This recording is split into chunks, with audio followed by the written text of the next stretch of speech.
Bienvenidos y bienvenidas a Contraversus, un espacio que busca abordar la política de nuestro país desde muy diversos ángulos posibles y también romper con esquemas que nos permitan a todos y todas ver lo blanco y también lo negro, pero también todos los matices cromáticos de nuestra vida pública.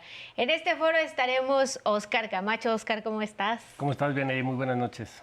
Y yo, Vianey Fernández, una servidora. Hoy en Contraversus justo hablaremos de este evento tan importante en la vida pública que acaba de comenzar este 1 de marzo, es decir, el inicio de las campañas. Para ello hemos invitado a Santiago Torreblanca. Él es diputado federal por el PAN y estará como representante de la candidata presidencial Xóchitl Gálvez. Santiago, gracias. Muy buenas noches a los dos. ¿Ustedes dos también? Y Miguel Alfonso Mesa, vocero de la campaña presidencial de Jorge Álvarez Maínez. Miguel, gracias por acompañarnos. Vianey, Óscar, compañeros, un gusto. Bienvenido. También está con nosotros Mauricio Cantú González. Él es vocero nacional de la doctora Claudia Sheinbaum Pardo. Gracias por acompañarnos. No, gracias por la invitación, Vianey, Óscar, compañeros. Bienvenidos. Gracias. Óscar, pues arranquemos, ¿te parece? Arrancamos y para de una vez entrar en debate yo les quiero preguntar a los tres algo que de alguna manera la ciudadanía lo ha percibido, pero yo quiero saber su opinión y qué tanto eso puede ayudar o no a que la gente se involucre en la política. ¿Ha habido juego limpio en estas campañas? ¿O estamos ante un escenario de campañas negras, dicen unos, de elección de Estado, dicen otros, de deslegitimación del proceso? ¿Ante qué estamos en estas precampañas, intercampañas y ya con las campañas arrancadas? No ha habido juego limpio, definitivamente. Se está repitiendo la historia, o quieren repetir la historia, los prianistas del 2006, con la guerra sucia, con gastarse millones, decenas de millones de pesos en buscar posicionar un mensaje de desprestigio a la oposición. Y esto, pues, en el 2006 vimos cómo bombardearon todas las cadenas de televisión, derivó un año después en la reforma al artículo 41 constitucional, en donde se regularon los tiempos en televisión y la radio, derivado de esta campaña sucia de Calderón, y después todos vimos el fraude electoral, y ya en el 2018, pues arrasó nuestro presidente López Obrador con 30 millones de votos, en comparación con 19 millones que sacó Peña Nieto, y antes de López Obrador había sido Peña Nieto el que sacó más votos, y López Obrador sacó 11 millones ¿Qué más. ¿Qué elementos pones en la mesa para decir esto que señalas? Los elementos son muy claros.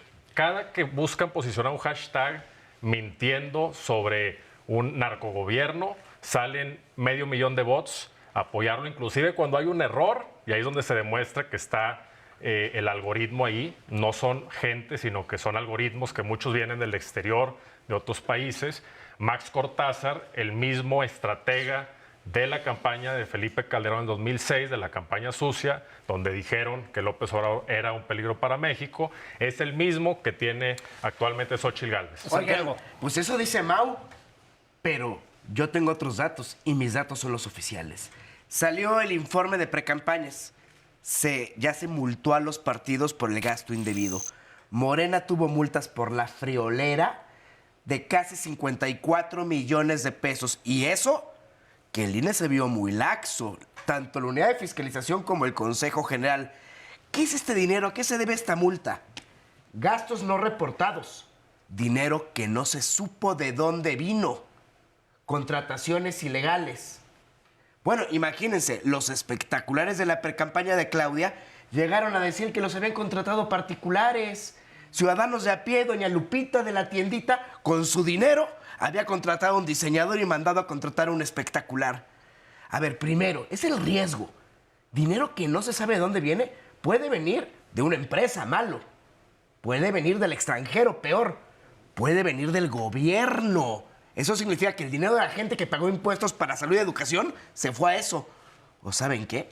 Del crimen organizado. Pero eso yo no hago mi especulación de no. Es lo auditado por la unidad de fiscalización del INE y aprobado por el Consejo General. Pero no solo eso. Tenemos al presidente de la República usando los recursos públicos y la mañanera para denostar a la oposición, para denostar a los periodistas, para denostar a las instituciones democráticas y para exaltar a su candidata, esa que es completamente gris. Y cuando el tribunal confirma, la sala superior, que hubo un uso parcial de recursos, repito, recursos que la gente pagó para la educación, para la salud, no para promover una candidatura, ¿saben qué dicen? Ni modo que hable mal de mi gobierno, no. Pero por favor, sé justo, habla con imparcialidad. Decía mi abuelita que lo que no... a ver, ¿Hubo juego Compañero, nos limpio? toca. Te interrumpimos. ok, no hay problema. ¿Hubo juego limpio o no? Es bien importante señalar que ninguno de los dos compañeros acusó a Álvarez Maínez de haber cometido ilegalidades en la precampaña. Por un lado, Morena acusa al PRI y al PAN y estamos de acuerdo con esa acusación de que han promovido una campaña en redes sociales acusando al narcopresidente, una campaña francamente un poco golpista. No hay pruebas que vinculen al presidente con el narcotráfico en ningún lugar.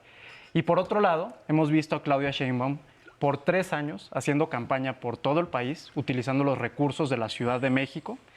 Va a ser muy interesante, terminando las campañas, ver las auditorías, que saque la Auditoría Superior de la Federación, que acrediten cómo han desviado recursos públicos desde la ciudad. Maínez inició la campaña en los tiempos en los que se tenía que iniciar. No podemos negar un hecho, hubo un cambio de precandidato, pero incluso el anterior precandidato, Samuel García, respetó los tiempos electorales. No pueden acusar de un solo día de precampaña, no pueden acusar de espectaculares que hayan sido pagados con recursos públicos. No hay ninguna acusación en la mesa en contra de Maínez. Esta ha sido una campaña por parte de una de las 3 opciones que sí se ha mantenido limpia y que de hecho Maínez se la ha pasado denunciando. Ante el INE, las irregularidades de los otros 2 competidores y el INE, varias de estas multas que menciona el compañero del PAN, las impuso por las denuncias de Maínez, porque ha estado vigilando que se cumpla la ley. Mauricio. Imagínense, y aún así tuvo el León más cree que todos son multas. de su condición. A ver, la derecha siempre le ha tenido que meter cientos de millones de pesos a las campañas para tergiversar la información, para manipular. Lo vimos en el 2006. Lo quieren repetir con el mismo estratega y no les va a funcionar. ¿Por qué? Porque el pueblo de México es mucha pieza. Está más involucrado y más metido en los temas públicos que en cualquier otra época de nuestra historia nacional, en los 203 años que tenemos como país. La gente ve la conferencia matutina, la gente lee las notas, gente está informada y esto es el blindaje contra esa campaña tan negra que le gusta mucho a la ultraderecha, que vienen financiamientos del exterior y que obviamente no se pueden comprobar porque son financiamientos a bots, son financiamientos donde su candidata, Xochitl Fox, se reúne con el New York Times y luego sale un artículo, que en el mismo artículo viene en un párrafo que nada de lo que se está diciendo se puede comprobar. Pues, ¿qué es eso? Pues eso es una campaña negra a todas luces. Y esto que estamos viendo actualmente no le está pegando a la doctora Claudia Sheinbaum porque va más de 35 puntos arriba en unas encuestas, en otras 40 puntos arriba. En las más bajas va 25 puntos arriba. Entonces, la gran diferencia que tiene se debe a que el pueblo de México ya no se deja engañar, está muy presente en los temas públicos, están conscientes de las obligaciones que marca la Constitución, el artículo 31 y 36, y por eso mismo estoy convencido que vamos a tener a nuestra primera mujer presidenta, la doctora Sheinbaum. Santiago. Pues mira, tenemos a la Fiscalía General de la República completamente cooptada por el gobierno, al presidente de la República actuando desde su púlpito imperial con su dedo flamígero en contra de la oposición. Tenemos a la Unidad de Inteligencia Financiera, tenemos a la UIF del INE. Entonces no se trata de decir, o sea, está toda la cargada para ver de dónde vienen los recursos y está bien, pero que no nos vengan con las cuentas del gran capital. Ahora, el poder público debe ser imparcial, así funciona en una democracia, por carismático y querido que sea el presidente, ¿eh? Yo no lo dudo. No se vale que el carisma ponga en riesgo a la democracia. Estaba viendo ayer una nota que decía que el 50% de la gente en México ya aceptaría un gobierno autoritario y sin contrapesos democráticos si diera resultados. ¡Qué miedo! ¡Qué miedo! Porque las democracias mueren cuando la gente deja de creer en ellas. Como Milei, ¿no? En Argentina. Cualquier persona que ataque las libertades, sea usando la palabra libertad o no, o Hugo Chávez, o Kim Jong-un, o sea, no importa el sesgo y el discurso que se dé, en el momento que se acaban los contrapesos, sin importar la idea, se acaba la democracia. Y de eso se trata esta campaña. Queremos una democracia no solo electiva, una democracia con división de poderes y con contrapesos, sí o no. De verdad, si está en juego, ya no es una visión ideológica de derecha o izquierda. ¿Queremos democracia o queremos totalitarismo? De verdad, a lo mejor el debate suena muy abstracto, muy académico, pero el riesgo es real. Quiero hacerles unas preguntas directas. Bueno, adelante. Quisiera después. responder nada más esto. Se siguen peleando sobre de dónde viene el dinero, sobre quién tiene más pruebas de que el otro es más corrupto. Acá hay otro problema de las precampañas que debería preocuparnos a todos, independientemente de nuestro partido político, que es el hecho de que están matando a un candidato o una persona activista involucrada con las elecciones cada 4 días. Este es el mayor problema de ilegalidad durante las campañas. Y no lo están reconociendo porque a lo que se dedican es a aventarse basura a la cara del otro. Acá es importante ya empezar a hablar de propuestas, qué va a ser cada opción de gobierno para solucionar este problema. La propuesta de Álvarez Maínez es muy clara. Actualmente existe una guerra que está en caos. Los militares se han extendido a más regiones progresivamente donde no tenían que llevar la guerra. Lo que hay que hacer es focalizar esas participaciones de los militares muy específicas para que garanticen la paz donde se deben garantizar. Esta es una gran responsabilidad del presidente ahorita también. En los lugares donde están matando candidatos tienen que garantizar la paz. Y por otro lado, en los lugares donde ya se ha recuperado esa paz, sacar a los militares, construir policías civiles, instituciones de paz que recuperen el país a los niveles de antes de 2007, que empezó la guerra contra el crimen organizado de Calderón. Pero lo importante acá es dejar estas peleas que a nadie le importan y empezar a solucionar los problemas del país como propone Maínez. A ver, yo quiero hacerles unas preguntas directas a todos. ¿Es el PAN responsable de toda esta aparición de bots que denuncia Morena? Se ha documentado que hay una empresa que se llama Atlas Network y que de alguna manera tiene vínculos con Claudio X González, quien está apoyando al PAN. Y ahorita, también le quiero hacer otra Ya pregunta están las denuncias, a Mauricio. Oscar. Sí, y es lo bueno. para Y eso es empezar. lo bueno. Mira, es lo bueno, que tenemos una unidad de fiscalización y que tiene brazos largos, porque aparte ya se resolvió que no hay secreto fiscal y bancario para las investigaciones de la unidad de fiscalización. Y está bien, porque si no, pues no puedes investigar. Y entonces todo se acaba sabiendo para un lado o para el otro. De dónde vino el dinero, quién pagó y cómo se dio. Ojo, es muy diferente organizar una campaña orgánica donde con base en la información de la gente se comparta un hashtag y una opinión que se llama libertad de expresión y se va en las redes, a cuando ya hay una incidencia y está inflado artificialmente. Pero todo se sabe. Pero quien tiene los bots a sueldo y los vemos, quienes somos usuarios de redes sociales, se ve claramente la misma imagen, la misma frase, repetida 1000 veces por arrobas que es Juanito 00471 y la cara de un huevo. Como la de narcopresidente, ¿no? Tú ves los... No, a ver, yo aquí tengo narcopresidente. A ver, la gente que lo esté viendo, póngale narcopresidente y póngase a picarle los perfiles. Díganme, ¿son perfiles de un seguidor que se crearon hace 3 días o son perfiles que tienen 1 año? Y tuitean constantemente. Véanlo ustedes. Ustedes le pueden entrar. El problema aquí, Oscar, es muy evidente. La forma de hacer política del PAN, del PRI, e inclusive, yo también lo he dicho, MC, pues es como un neoprianismo. El mismo Álvarez Maínez, pues estuvo en el PRI de diputado local. Es muy similar. O sea, es una forma elitista, clasista de hacer política. Es una forma donde ellos se validan la información en círculos muy pequeños, en donde pues ese privilegio no se extrapola a la gran mayoría del país y no salen casa por casa, requieren mucho dinero para este tipo de campañas negras y es totalmente diferente a lo que hacemos en Morena. O sea, en Morena vamos casa por casa, en Morena le hablamos a la gente de frente, en Morena cuando salen en redes sociales las personas lo hacen con ahínco, lo hacen con corazón, con pasión, muy diferente al discurso ya maquillado en donde está estandarizado los 500,000, 600,000 votos, que como te digo, está documentado en Atlas. Tenemos que hacer una pausa, Mauricio, Vamos perdón. a una pausa. Vamos a una pausa y continuamos con el debate. Esto Muy es bien. Controversos.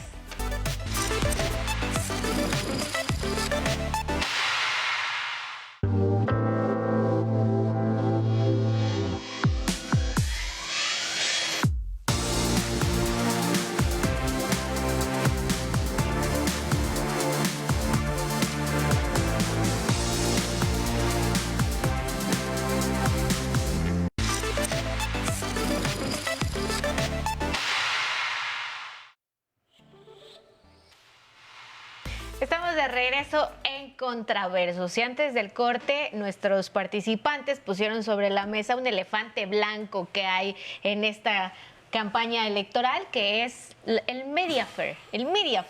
Te pregunto a ti, Miguel, hace unos momentos Mauricio acusaba a Santiago de esta campaña de bots, de esta guerra de bots. Santiago decía que se fiscalizara, que no había ningún problema. Ellos dicen no tener o ser partícipes de esta guerra de bots. Desde Movimiento Ciudadano, ¿cómo ven el Mediafair en estas elecciones presidenciales? Bueno, a ver, otra vez las acusaciones de ambos lados. Es claro que sí existen los bots del PRI, del PAN y del PRD en Twitter. Ha sido notorio que por varios días está ahí arriba la tendencia de narcopresidente. 1, 2, 3, 4, 26. Siguen inflándola continuamente. Por otro lado, hay investigaciones, por ejemplo, a la coordinadora de campaña de Álvarez Maínez, la senadora Laura Ballesteros, le meten aproximadamente 75,000 pesos mensuales para atacarla con bots. Ya hay una denuncia ante el INE de eso. Pero hay otro problema bien grave, es una investigación que acaba de publicar la organización civil R3D en Animal Político, que muestra un problema todavía mayor: el uso de softwares por parte del ejército para influir en la conversación pública. Esto no lo estoy inventando yo, ahí está la investigación en Animal Político. Este software hace dos cosas. Por un lado, monitorea constantemente a los críticos del gobierno, les hace un marcaje personal cuando el ejército no tiene facultades para vigilar el ciberespacio. De hecho, por eso han estado insistiendo en que quieren aprobar una ley autoritaria para controlar el Internet, y por otro lado están generando bots desde el mismo ejército. Esa es una de las conductas más preocupantes de, digamos, algo que demuestra que el ejército actúa activamente dentro de la democracia y dentro de la competencia política. Muy bien, Miguel. Así como yo le preguntaba al representante del PAN esto, que si eran ellos los responsables de esta campaña de narcopresidente, te preguntaría a ti, Mauricio, ¿se puede considerar que no influye el presidente con sus discursos en la mañanera en el proceso electoral? No, el presidente, si te fijas, desde hace 20 años, desde que era jefe de gobierno, tenía sus conferencias diarias muy diferente al estilo superficial, liviano de Peña Nieto, de Calderón, de Fox. Nunca daban la cara, nunca abrían las puertas en ese entonces de Los Pinos a los reporteros. El presidente siempre está activo. El presidente ha ido a algunos estados más de 30 veces. O sea, recorre el país, habla con la gente. El presidente ha visitado cada uno de los municipios de nuestro México, los 2.500, y esto pues es totalmente diferente a lo que hacen ellos. Entonces, cuando ven este gran apoyo popular que tiene el presidente, este gran apoyo que tiene la doctora Sheinbaum con todos los resultados que ha dado en la Ciudad de México, 57% redujo los delitos de alto impacto en 5 años, nunca se había visto eso, con una coordinación efectiva entre la Fiscalía, entre la Secretaría de Seguridad Pública, entre el Ejército, entre la Guardia Nacional. Es un caso de éxito que está aceptado inclusive por la oposición, cómo se han atendido las causas que generan la violencia. Todo esto la gente lo ve, no es coincidencia y no es casualidad que haya 70% de aprobación del presidente por nuestro México. Si ya somos 128 millones de mexicanos, más de 100 millones aprobamos que continúe esta cuarta transformación y va a continuar con la doctora Claudia Sheinbaum. Esto está más que evidente, pero pues no hay peor ciego que el que no quiere ver. Y en el PAN y en MC no ven la realidad, que va a arrasar la doctora Sheinbaum en las elecciones. Es que el tema de realidad no es quién es más popular, es quién está defendiendo las instituciones y la democracia. Se han defendido gobiernos populares. Las instituciones con García, con Genaro García Luna, que está preso es que tal que decías de transparencia, ahí sí no se respetaban que dices las que López instituciones. Obrador es transparente porque invita a 4 paleros a hacer preguntas a modo, pero por el otro lado al día son 20 quiere destruir al INAI. La palabra a todos los ¿Quiere destruir al opositores. INAI por el mismo tiempo? A ver, tú dirás lo que quieras de Los Fox, que no se atreven pero son Fox Loret de creó Mola, el INAI, que vayan que a si la tú mañanera. quieres el Toallagate, Pero la estafa maestra se descubrió así, el fraude de Segalmex se descubrió así. Los grandes periodistas, Rafa Cabrera, que estaba con Aristegui, que es un gran periodista, Penley Ramírez, ¿cómo crees que tienen la información? A través de una plataforma que quieren destruir porque todo lo clasifican como seguridad nacional. Son antidemócratas. A ver, Diputado, ahorita tú tienes diputado, trabajo. ¿qué- Yo sé que qué- lo haces por tu trabajo. El día de mañana... Yo no tengo, tú eres diputado, yo soy ciudadano. Bueno. O sea, yo no cobro de Hijo, ninguna pero aún instancia. perder tu Ahora, prestigio sin siquiera tener contéstame trabajo, esto. peor. 6 años, el secretario de Seguridad Pública del gobierno de Calderón, ¿quién fue? ¿Y dónde está ahorita? Un juicio que va a ser anulado porque fue por testimonio. Pero eso no es el Sentenciado y en punto. prisión en Estados Oye. Unidos, comprobado, narcotraficante. Entonces la Ese idea fue el ahí estaba bien encargado y ahora está mal. 6 años de la seguridad de nuestro país. Los homicidios, y les doy el dato concreto, subieron cuando llegó Calderón en 2006 de 8,800 muertes al año a 27,000. Y chéquenlo, dato oficial. 27,000. Con Peña Nieto siguió subiendo, terminó en 37,000 muertes al año. Y eso es el país que tomó en su responsabilidad nuestro presidente López Obrador. Y en 5 años ha bajado en 9 millones la cantidad de pobres que tenemos, de 55 millones que eran antes. Ha atendido las causas que generan la violencia, que son la desigualdad, que son la falta de garantizar los derechos de los jóvenes de estudiar, que son garantizar las pensiones de nuestros adultos mayores, apoyar a las madres trabajadoras solteras, tanta gente que lo necesita. Y ahí están también los indicadores de la ONU que nunca han querido reconocer en la derecha, que es de todo el mundo, no solo en México, las personas que nacen en la pobreza, 8.4 en promedio, es decir, por lo menos 8 de cada 10 se quedan en la pobreza y no son ninis como los catalogaron en los sexenios neoliberales y no son personas flojas, son personas que no han tenido la garantía de sus derechos, no han tenido oportunidades de desarrollarse, de estudiar, y eso es lo que está teniendo la 4T y viceversa también. Muchos que han nacido en el privilegio, que han tenido las oportunidades de estudiar, que tienen un buen trabajo, dicen que es por mérito propio, esa mal concebida meritocracia. Pero ahí Los estamos mismos de acuerdo los indicadores, tres, yo 8.7 de cada 10 que nacen en el privilegio, se quedan en el privilegio. ¿Qué tenemos que hacer? Tenemos que impulsar a que todos tengan un piso de derechos garantizados y que tengan esa capacidad de desarrollarse. Y es justo lo que hizo con el programa Pilares la doctora y lo que hizo con las universidades que creó en la Mira, Ciudad de ahí creo México. que estamos Y de lo va a acuerdo, extrapolar solo en cómo, a porque- todo el país a partir de octubre Muy que bien. tome protesta. Antes de pasar a la siguiente ronda, Miguel.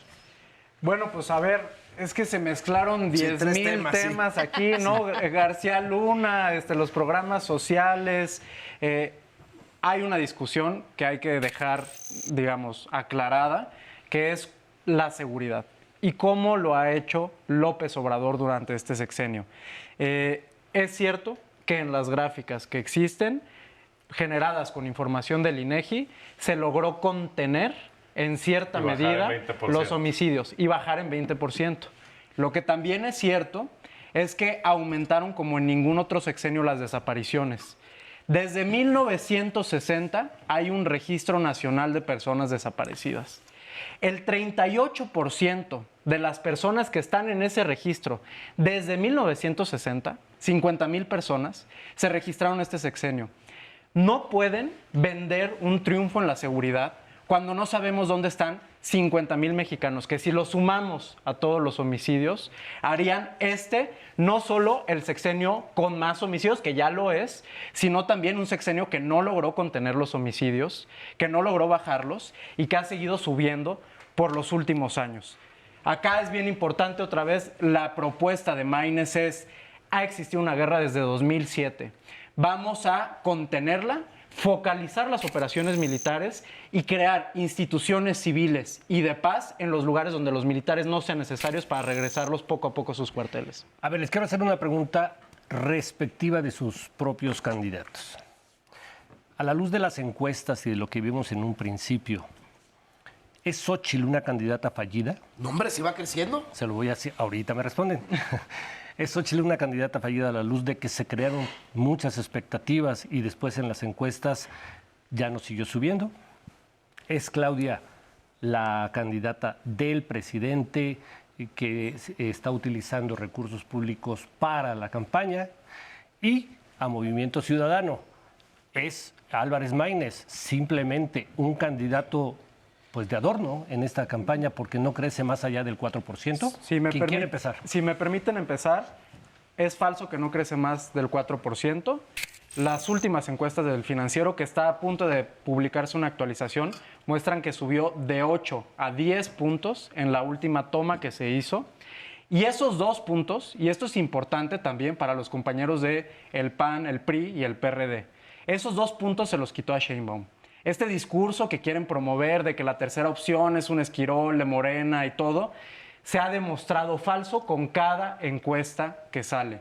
Álvarez Maínez va creciendo y a lo largo de todo el país hemos visto al primer ministro griego, hemos visto a Milei, que es un candidato de derecha, pero que era también el underdog, el que iba perdiendo al inicio y que nadie creía que iba a llegar. ¿No es mala comparación? Es muy mala comparación, porque Milei no es un presidente que quisiéramos en este país, pero por lo que sí es buena comparación es porque en este siglo, en esta época, vivimos en unas democracias de los underdogs, de los que nadie cree en ellos en un inicio y demuestran una y otra vez con propuestas serias que pueden ganarse a la gente. ¿No están poniendo ustedes las ideas en los zapatos en lugar de las cabezas? No, las ideas no están en los zapatos. A ver, el eslogan... En los tenis, fosfo. Mira, hay buenas críticas de que eso puede ser algo banal. A ver, ahí no está el núcleo, no está el corazón de la propuesta de Maínez. El corazón de su propuesta está en su plan de gobierno que busca la prosperidad, la justicia y la paz y un México de iguales. Ahí está, ahorita hablaremos de eso. ¿Es una candidata fallida, Xóchitl Gálvez, a la luz de las encuestas? Es fresquísima, conecta con la gente. Pregúntale a la gente, más allá, salgan a la calle con sus vecinos. Oye, neta, ¿quién te cae mejor? ¿Claudia o Xóchitl? Vean la respuesta, yo no se los voy a decir, ustedes pregúntenle. Fox, Pero no se con refleja en las su estilo encuestas, campechón, ¿o sí? le cayó bien a la gente. Y Sigue creciendo, miren, sigue el creciendo, tipo pero no te de voy a decir que presidente así, fue. pum, pero va creciendo paso a pasito. Aquí es de constancia. Y hay que ver en las encuestas qué tanto es por la figura de Xóchitl, que me parece muy atractiva, muy fresca, aparte con un equipo muy plural, muy padre, que ha hecho que comunica bien, y cuánto es la estructura del poder. Hay que ver cuánto influye. Y otra cosa que ¿Es la estoy candidata seguro... de Calderón? Porque tiene todo el equipo de Calderón. Bueno, tiene Max un equipo muy grande, plural. O sea, tiene al doc Héctor Jaime también por un lado por ahí. Tiene a Fer Doval, tiene a Maggie Martínez Fischer. Tiene un equipo bastante pluralón. Tiene de la Madrid. O sea, está bastante de chile dulce de manteca, como debe ser, porque es una candidata ciudadana, respaldada por 3 partidos, debe tener ese mosaico, y el mosaico ciudadano ahí está. ¿No es una simulación decir que es una candidata ciudadana a la luz de que Mira, ¿sabes de qué te hablo que es ciudadana? Tú vas a decir, oye, pero... ha estado Sí, tú vas a siempre, decir, ¿no? oye, no es un outsider, o sea, ya fue alcaldesa, No, fue o incluso senadora. el ejercicio por el cual salió como candidata no fue ciudadanizado. ¿Sabes qué? O sea, Sí, fue ¿sabes de acuerdo qué? popular Ahí entre sí voy a partidos. diferir. No, pero ahí sí voy a diferir, ¿eh? Sí es cierto, pero fue por la efervescencia que tuvo ella que los partidos dijimos, oye, ella es la buena. Si tú le preguntas a los partidos antes, el PAN traía a Krill, ¿eh? Completamente Y lo marcado. bajaron. Pero exacto, o sea, sí fue una Voy presencia contigo. ciudadana.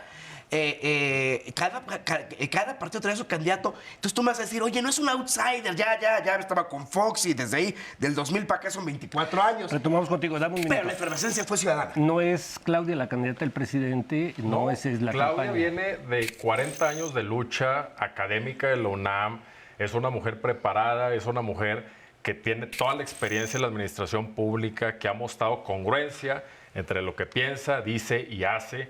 Y es una mujer que tiene el respaldo de la gente, del pueblo de México, por todo lo que ha logrado, los 5 años de jefe de gobierno, como delegada, como activista social. Es una mujer muy preparada y es totalmente distinta a la candidata Xóchitl Gálvez, que pues estuvo en el gobierno de Fox. Y también como mexicanos tenemos que estar conscientes de nuestro pasado. ¿Qué ha dicho nuestro presidente cuando llegó en el 2000 Fox, después de que Zedillo termina su sexenio, y que muchos andaban esperanzados que había habido una transición democrática? Falso. Y lo dijo el presidente siempre, estaban de la mano. ¿Por qué? Porque hablan el mismo idioma económico. Ellos buscan enriquecerse, ellos buscan coaligarse con algunos actores económicos para que hagan negocios, con actores internacionales como Iberdrola. Eso es su objetivo. Entonces se pusieron de acuerdo muy fácil. Y nada más quiero terminar con lo siguiente.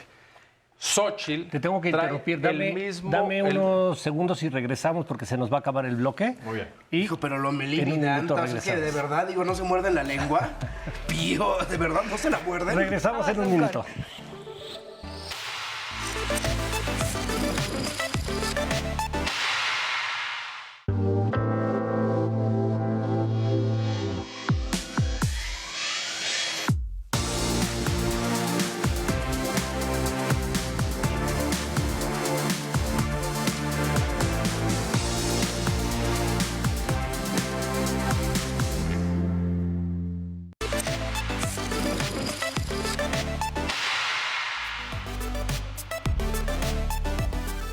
Regresamos a Contraversus. Antes del corte, Mauricio, nos comentabas, defendías que Claudia Sheinbaum no es la candidata del presidente de la República. Claudia Sheinbaum es la candidata del pueblo de México de la Cuarta Transformación. Tiene más de la mitad de las preferencias, está más de 30% en todas las encuestas de diferencia con Xóchitl Gálvez. Y estaba recordando nuestra historia, porque para entender el presente hay que conocer nuestra historia. En el 2000 fue parte de la misma dinámica corrupta de la política en donde el poder económico estaba por encima del poder político y le dictaba políticas públicas y le dictaba qué contratos querían ciertas empresas, unas cuantas, porque no los medianos, micro, pequeños empresarios. Y obviamente, pues estos grandes empresarios, unos cuantos, menos de 10, pues enriquecieron mucho al amparo del poder. Esto cambió a partir del 2018. ¿A qué voy con esto? Sigue siendo lo Se han mismo. O sea, aquí enriquecido más, los hombres más ricos del veamos país. lo que está sucediendo actualmente. La senadora Laura Ballesteros es la suplente, ya está por MC como coordinadora de Jorge Álvarez Maínez, de MC, y ella es la suplente de Xóchitl Gálvez en el Senado. No suplentean a una panista. mujer. Es la senadora suplente de la panista. Tiene su propia Entonces, ¿qué trayectoria. es lo que estamos comprobando? Que sigue habiendo esa unión de intereses, sigue habiendo una política de clasismo, de racismo, donde no ven por la mayoría de este país, ven por una élite que le gusta hacer negocios y que, pues si les gustan los negocios, que se vayan de empresarios y que le busquen innovar y que le busquen hacer las cosas bien como empresarios. Pero ¿qué tienen que andar haciendo en política? Como los si chocolates tanto les Rocío. gustan los billetes, Na- pues que se nada vayan más a unos hacer sus segundos. negocios. Eso es lo que quería comentar, que sigue siendo parte de lo mismo. Unos segundos, Adelante, Miguel. Laura Ballesteros tiene su propia trayectoria. Efectivamente ha militado en otros partidos, efectivamente llegó por una coalición electoral que se hizo hace 6 años, pero tiene 5 años militando en Movimiento Ciudadano. Fue secretaria de Medio Ambiente y de Movilidad en el gobierno de Luis Donaldo Colosio en Monterrey.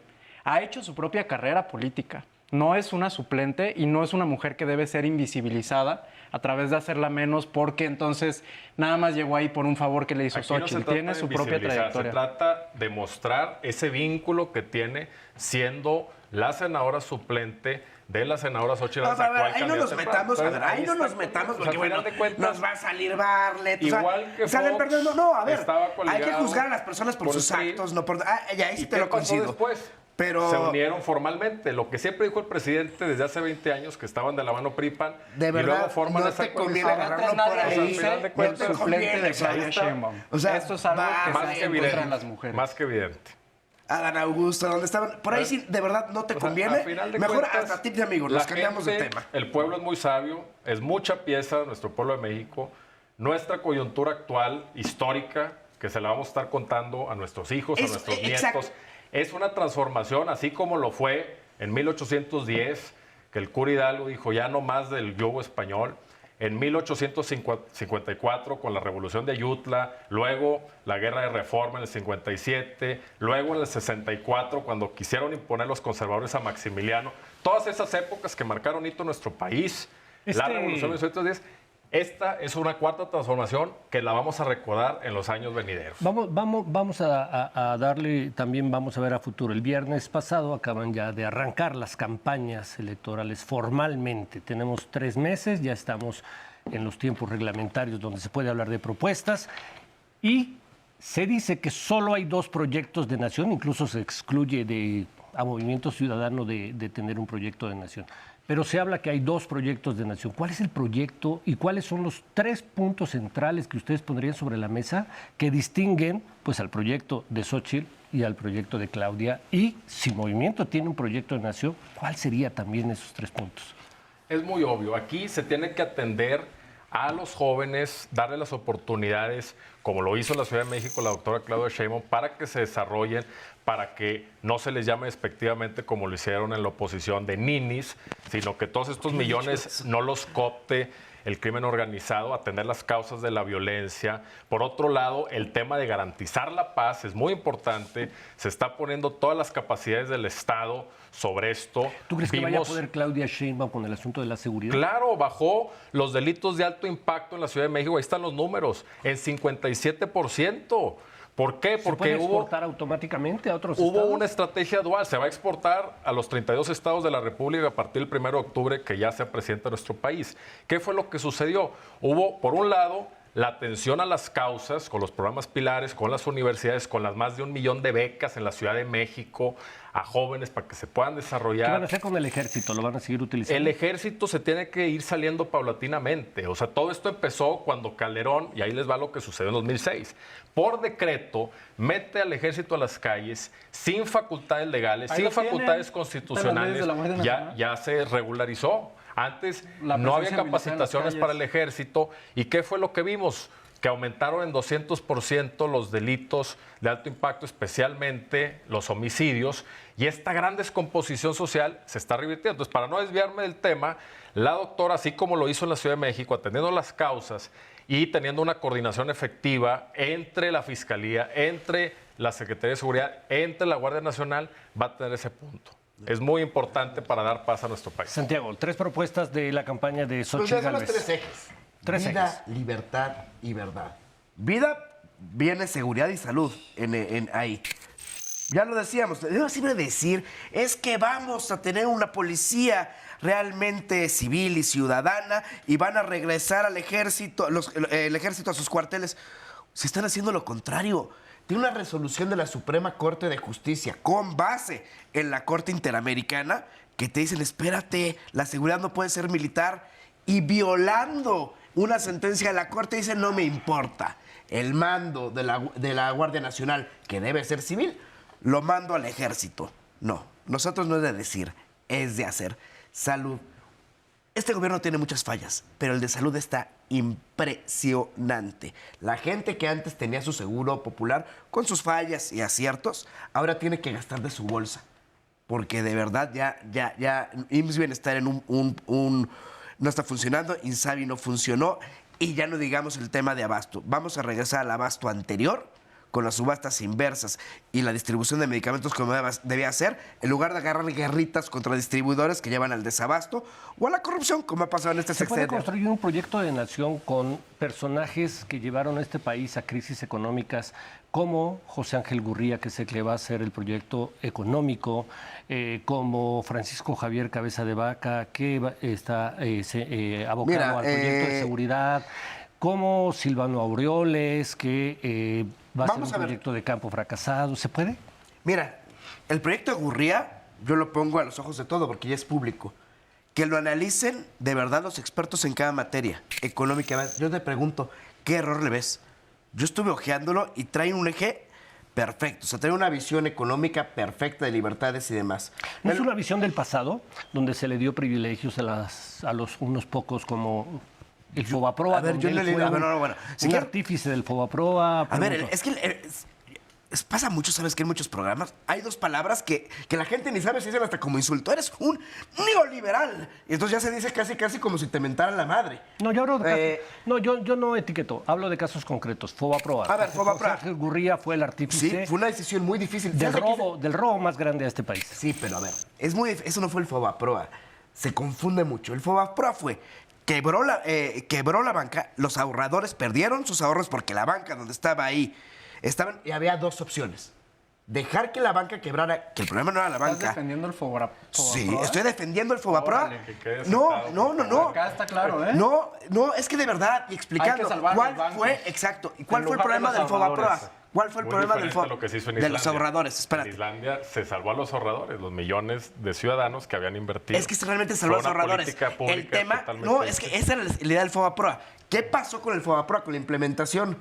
Que en este país, como todo se corrompe, en automático, cuando supieron que iba a haber un rescate, todos los corruptos banqueros empezaron a auto-otorgarse créditos a empresas fantasma, sabiendo que iba a ser rescatada de la banca y que ese dinero se iba pues, a Sí están rescatando Incluyendo a el quien está Fobaproa. haciendo su plan económico, ¿no? en esa política. Bueno, yo no me acuerdo que el sido banquero. Entonces, el Fobapro no fue el problema. Era rescatar a los ahorradores, como tú dijiste. El problema fue la implementación. Me gustaría hablar del proyecto de Porque- Maynes. porque sí ya conocemos tuvieron bien el tiempo los Fobaproa, dos tú y para yo. hablar. Sí. Me gustaría hacer una El aportación. Fobaproa es un tema que le dolió mucho a los mexicanos. Mis abuelos perdieron dinero ahí, los abuelos de muchas personas, e incluso Imagínate que si no gente se ha rescatado. de nuestra... No, es que yo también. Bueno, Lo seguimos y pagando. hay que decir otra cosa. Devaluaciones también.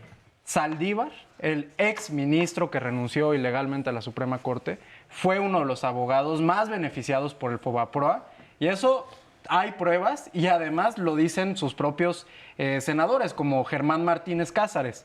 Entonces, es algo donde los dos partidos tienen algunos de los responsables ahí. Ahora, voy a usar el tiempo para hablar del futuro. Ya ha sido mucho de hablar de qué situación estamos viviendo aquí. Hay que construir un proyecto de país. El proyecto de país de Maynes, que no es de Maynes, es de todos los mexicanos y de todas las mexicanas que se suman a su causa, tiene 3 ejes. Un país de iguales, que está basado en una socialdemocracia, que lo que busca es redistribuir la riqueza a través de impuestos que se imponen a las grandes riquezas, que ese es un tema que, por cierto, este gobierno dejó olvidado. Es urgente reformar el sistema fiscal mexicano, lo dice la OCDE, lo dicen todos los expertos, y este gobierno no tuvo el valor para, con su popularidad, hacer eso, y eso es lo que va a permitir financiar un sistema de salud digna, entre otras cosas. Ahorita hablamos de los otros 2 ejes, pero acá lo importante es hablar qué vamos a hacer en el futuro, y es establecer, para empezar, un país socialdemócrata. ¿Crees que la propuesta de Movimiento Ciudadano sea viable tal y como las dices si tenemos gobiernos como Jalisco, donde no se ha significado mucho Alfaro por ser un gobernante tolerante, ha habido represión, no es como un adalid de un nuevo proyecto? A ver, existen 3 grandes vertientes de Movimiento Ciudadano. Hay un grupo importante en Jalisco, hay un grupo importante en Nuevo León, hay un grupo importante a nivel nacional, que es al que pertenece el candidato, que es Maynes. El proyecto es de él, aunque está acompañado de todos estos grupos. Movimiento Ciudadano es un partido y un proyecto político que se construye desde lo local. Nuestra fuerza está en que hay 200,000 militantes en el país que desde las comunidades están tejiendo hacia arriba. Y este proyecto no es el proyecto de alguien diferente al propio Maynes. Y el propio Maynes ha sido una persona, que nunca ha sido señalada de un acto de autoritarismo, ninguna vez en su historia.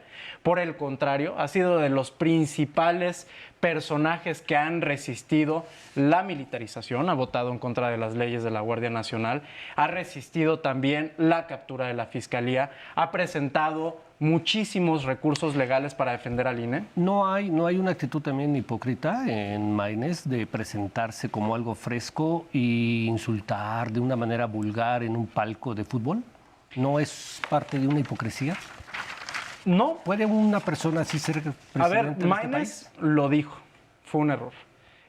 No hay por qué defender eso, pero Maynes tiene actitudes muy positivas, es una persona que dialoga, es una persona que construye con la sociedad civil, es una persona que se ha caracterizado por ser de los legisladores más efectivos en este país, presentando más de 300 iniciativas, es un funcionario público de primer nivel y es un hombre de Estado. Y también es un hombre que, a diferencia de otros, reconoce que de repente hay errores, y ese lo ha reconocido él. Dijo que Manlio Fabio Beltrones es un gran hombre de la política. No, dijo que Manlio Fabio Beltrones es un hombre de la vieja política, que no necesariamente es un tema de generaciones. No, Hay eso lo generaciones... dijo ahora, pero antes, cuando era del PRI, dijo que era un gran hombre de la política. Ahí está las pruebas, está sentado. Maynes ha sido claro en sus declaraciones recientes de que Manlio Fabio Beltrones es un hombre que representa la mala política, a la política de los intereses, de los acuerdos por abajo de la mesa y a la política que se tiene que ir. Está bien claro que no hay alianzas con personajes de esta naturaleza. Está más que obvio que Álvarez Maynes es un oportunista en la política Me gustaría, Miguel menciona de manera abstracta, general, que el ministro Saldívar se benefició del FOBAPROA como abogado, pues me gustaría ver cuáles son las pruebas y los montos exactos en los cuales se pudo haber beneficiado. Más allá de eso, en el tema económico, ¿qué fue lo que sucedió con los gobiernos anteriores del PRI y del PAN?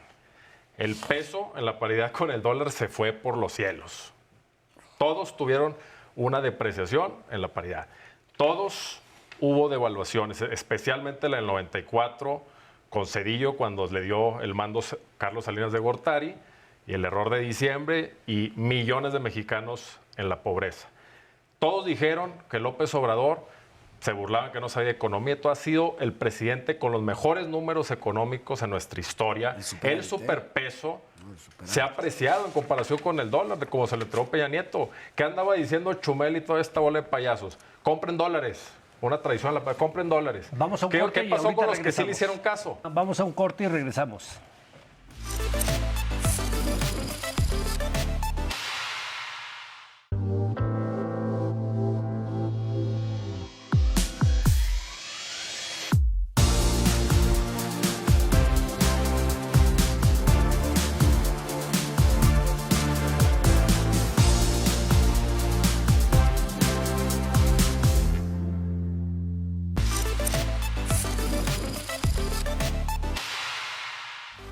Continuamos en Contraversos y ya vamos a la ronda final. Les pediría como conclusión a cada uno de ustedes, frente a estos comicios, ya hablaron ustedes de guerra sucia, hablaron de intervención del Estado. ¿Cuál piensan ustedes que es el mayor reto para las autoridades electorales? ¿Tienen buena salud electoral ante lo que se avecina estos comicios que no solamente van a ser los más grandes de la historia, sino posiblemente pues, los más peleados de la historia?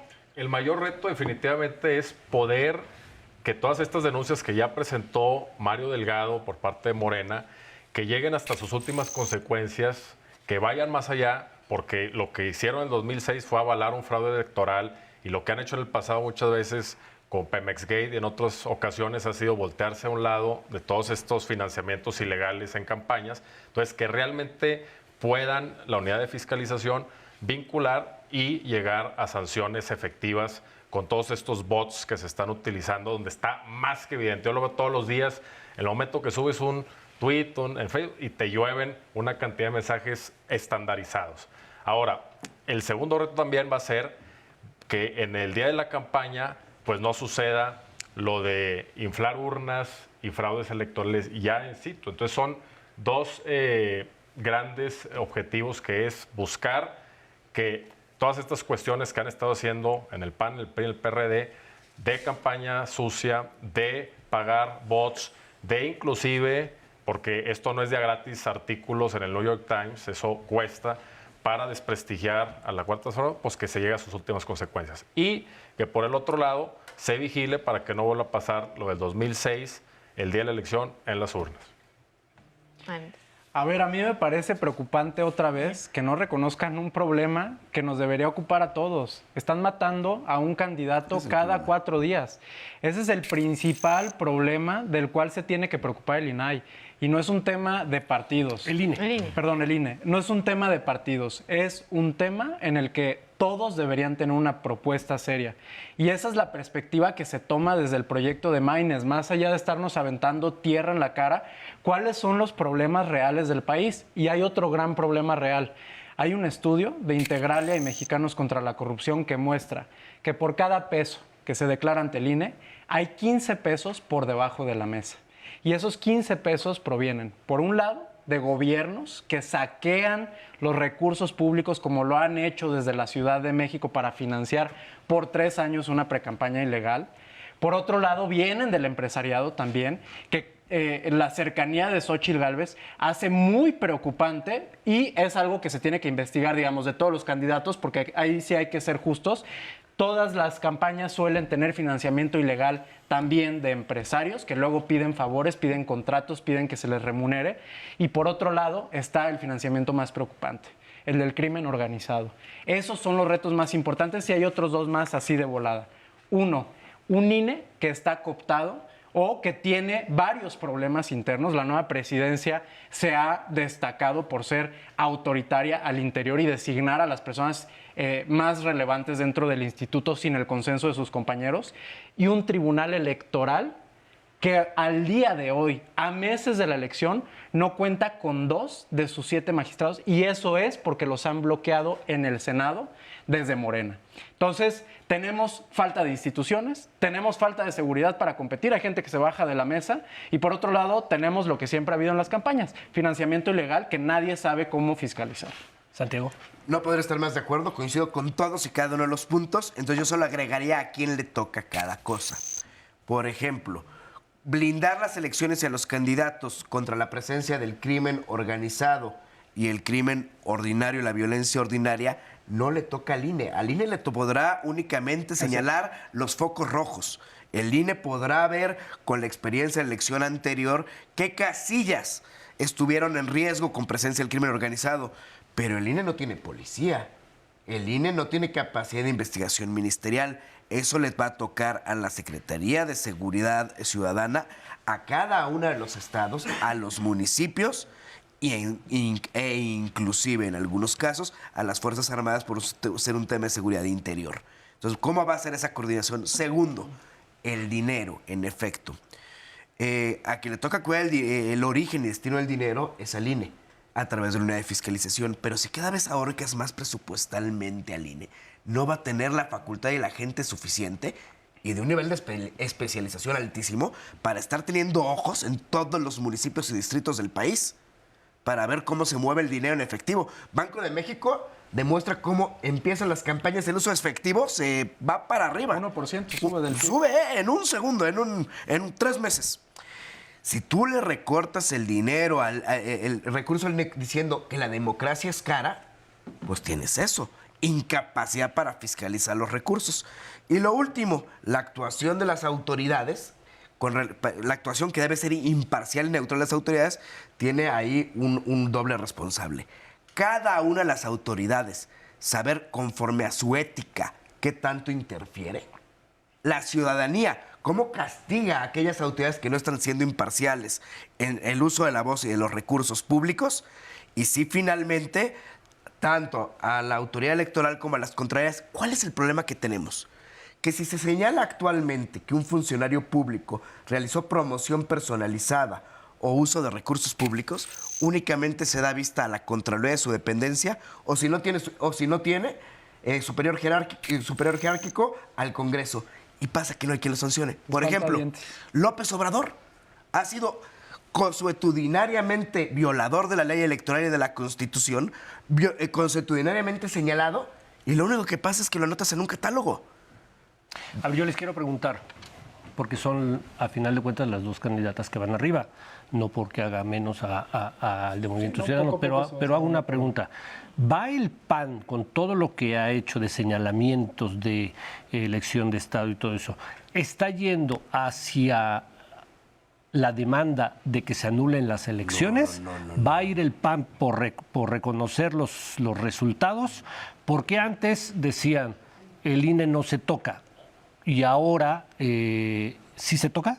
Yo nunca digo que el INE no se toca, no, hombre. Yo defiendo al INE, inclusive cuando hay una resolución en contra de mi partido, y yo defiendo al Tribunal Electoral. ¿Va por la elección, por la anulación de la elección? No, desde luego que no. Lo que vamos es pelear paso a paso por el piso parejo, como lo hemos hecho, y por eso la última resolución en Sala Superior donde se confirmó, y no solo con el presidente López Obrador, con cada funcionario de cada nivel de gobierno que no cumpla con su ética de ser imparcial en el uso de recursos públicos. A la gente le cuesta mucho trabajo pagar no va impuestos. Por la elección. Para anular la elección, claro que no. Pero esta pregunta parte de algo. Los dos partidos han hecho una campaña, una precampaña ilegal por varios meses e incluso años, que han hecho pensar a la gente que esto ya se jugó y que ya está ahí decidido. Apenas empezaron el viernes las campañas, apenas va a ser la competencia, Maynes va subiendo, poco a poco se va partiendo el pastel en 3, le quita, contrario a lo que mucha gente piensa, no a la derecha, sino al proyecto de Sheinbaum, que le ha fallado a muchísima gente, que hay muchos damnificados en materia de seguridad, en materia de salud.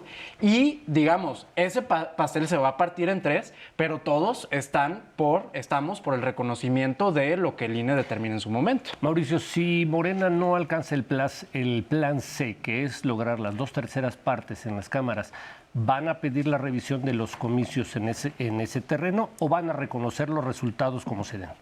Mira, se han reconocido, pero a diferencia, esto es muy importante señalarlo, a diferencia de las elecciones donde ha habido fraudes electorales, en la oposición nunca han podido, ni siquiera en el puro léxico, acusar a Morena de un fraude electoral. ¿Cómo? No ¿Y hay el forma, carrusel nunca de ha habido un dinero? fraude. Y eso ni siquiera... sobres de pía. Entonces, ¿qué es lo que vamos a ver? Va a haber una votación muy alta. Esperamos que del padrón electoral acudan por lo menos 60-65%, que la gente salga a votar, porque es muy lamentable en América Latina, en donde de los que se pueden salir a votar, de los que están registrados en el padrón, hay veces que votan menos de la mitad. Entonces esperemos que sea esta votación muy alta, Muy y de rápido. esos va a ser más de la mitad Muy rápido, para la antes no doctora confiaban Sheinbaum y para los ustedes en el diputados. INE, ¿ahora sí confían? Yo creo que tiene la capacidad para llevar a cabo elecciones justas. Esperemos, como dije, que sí fiscalicen todos estos recursos que es más que obvio que se están gastando y no se están reportando, y que el día de la elección se respeten la voluntad del pueblo de México. Pues yo creo que la ciudadanía tiene ya las visiones muy claras de qué han sido las precampañas y hacia dónde vamos en las campañas. Yo les quiero agradecer a todos ustedes por estar en este programa donde hablamos y debatimos libremente, y esperando contar con ustedes para otras mesas en siguientes programas. Muchísimas gracias. Ya veremos cómo se parte el pastel en tres con Maines. Muy bien, perfecto. Muchas gracias. Dianey, muchísimas gracias. Bueno, pues eso es todo por hoy. Esto es Contraversus y nos vemos la próxima semana a las 19 horas.